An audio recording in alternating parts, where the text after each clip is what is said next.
Here's how to add refrigerant to the air conditioning system on a Subaru. This is a 2005 model, and the hole you're going to be putting it into is by the back of the engine here, like that. So you just take the cap off, and you'll need a recharging kit. There are a few different types. A lot of them have stop leak in them, leak sealer. So if you had a leak, this is supposed to stop it. Some of them have dye in it, so if you have a big leak, you can use an ultraviolet flashlight to see where the leak actually is. On the gauge, the one that I have, you got to set it to your ambient air temperature. So however hot it is outside, you set it, and then you try to put it into the red zone here. In between here and here, right in the middle, is where you want your level to be. Some of these come with a hose on them. I bought this that I could reuse every time I needed to do it, so it would have a hose on it, and it would have a gauge. So we just attach the can like that.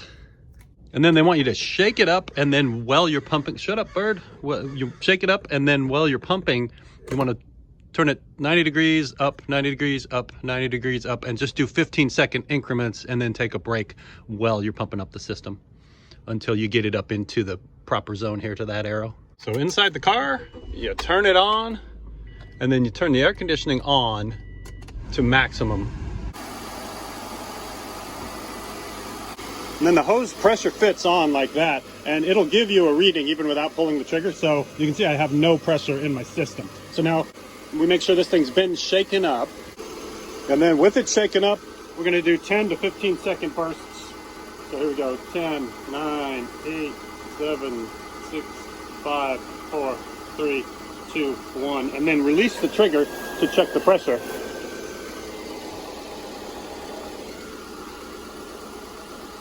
And then we're going to do another one here. Give it a little shake first. And then 10, 9, 8, 7, 6, 5, 4, 3, 2, 1. All right, so now we're in the green zone. And I can see that my air conditioner clutch is spinning where it wasn't spinning before. On this car, you can see the air conditioning clutch is spinning when the air conditioning's on. That means that there's refrigerant in there, whereas before it wouldn't spin when it was turned on. So it would be stuck like that, not spinning all the time. And when you're done, you just use the quick release to pop it off. And put the cap back on.